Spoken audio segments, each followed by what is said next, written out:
Assalamualaikum warahmatullahi wabarakatuh. Ruang kolaborasi modul 21. Pembelajaran berdiferensiasi.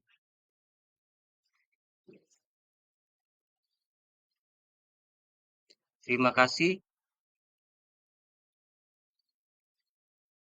untuk Pak Usman Subarja sebagai fasilitator, Pak Acim sebagai pengajar praktis, Pak Abdul Rosid sebagai pengajar praktis.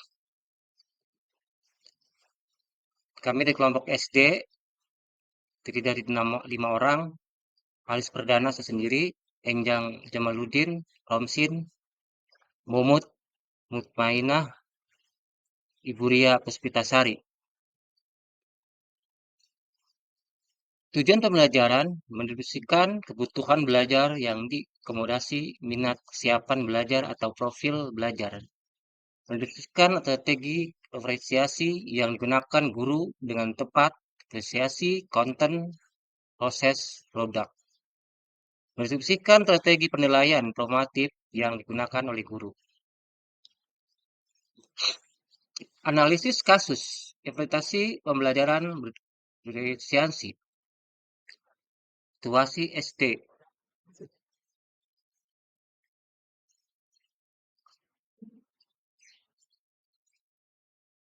Dermawan adalah guru sekolah dasar. Minggu depan ia akan mengajarkan murid-murid materi tentang cara kerja salah satu sistem organ tubuh manusia, yaitu sistem organ pencernaan saat merencanakan pembelajaran.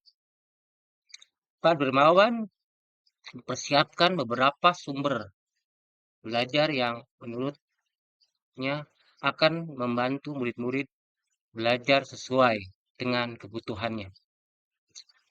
Sekolah menyiapkan sebuah poster diagram berbagai bacaan yang membuat pembahasan tentang bagaimana organ pencernaan bekerja dari beberapa sumber. Ada yang berupa beberapa buku bacaan dengan tingkat kesulitan berbeda-beda yang ia pinjam dari perpustakaan. Artikel yang diambil dari majalah anak, komik sains yang dipinjam dari murid, sehingga sebelum minggu depan saya sudah menanyakan pada murid-muridnya. Kebetulan ada salah satu murid yang memiliki komik sains dan diminta untuk membawanya ke sekolah.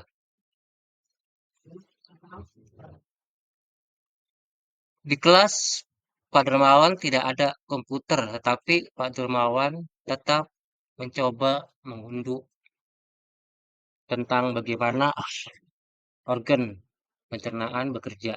Video ini kemudian ditonton sebelum untuk memastikan isinya.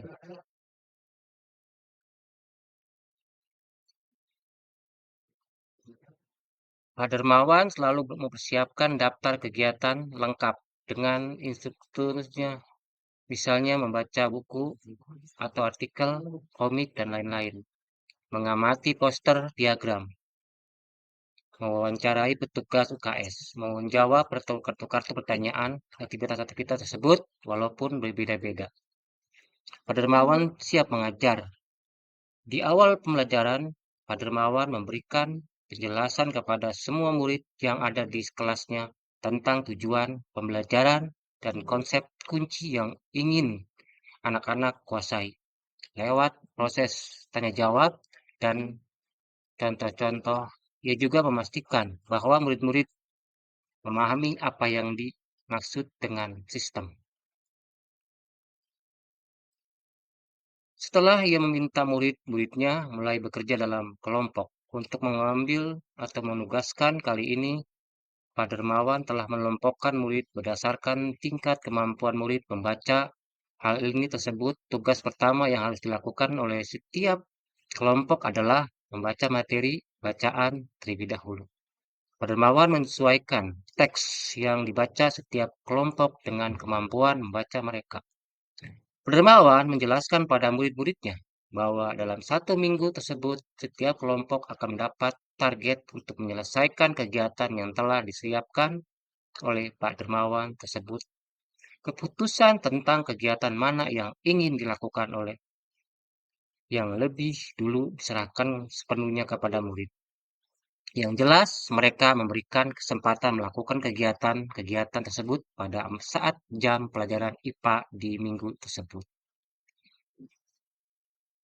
Selamat proses melakukan kegiatan, Pak Dermawan memastikan mengobservasi dan memantau, memahami murid-muridnya.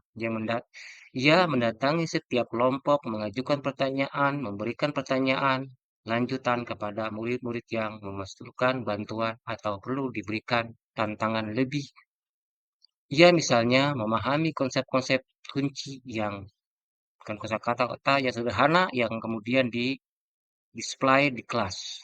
Dermawan juga membuat catatan-catatan penting untuk penilaian selama proses ini.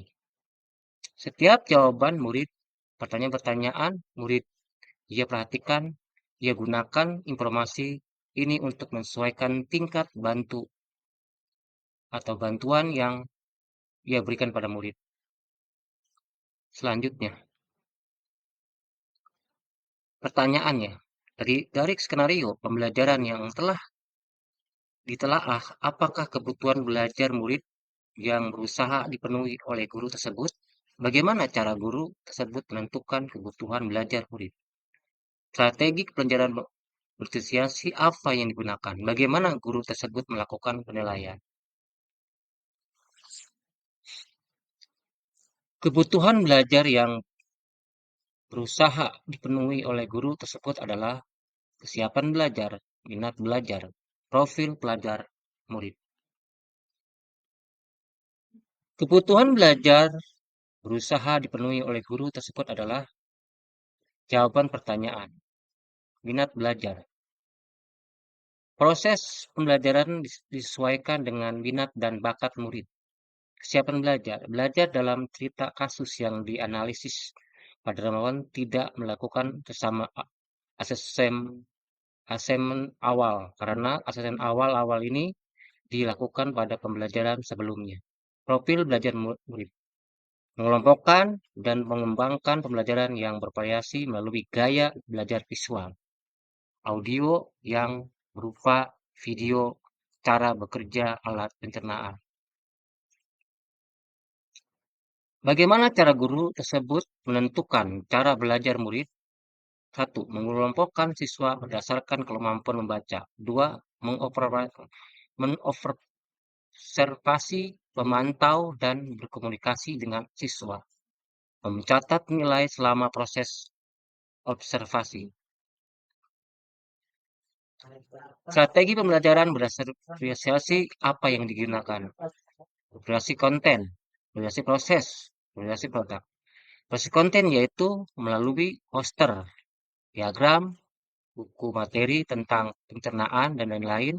Diversiasi proses, memberikan berbagai jenis kegiatan yang disesuaikan dengan tingkat kemampuan murid. Diversiasi produk, murid membuat laporan hasil dalam bentuk gambar, poster, sesuai dengan bakat mereka. Bagaimana guru tersebut melakukan penilaian? Yaitu melalui penilaian yang bervariasi sesuai dengan kemampuan murid. Kemampuan kurang, menjelaskan akar atau alur pencernaan dalam sebuah diagram alur. Alur dia sederhana dengan kosakata sederhana.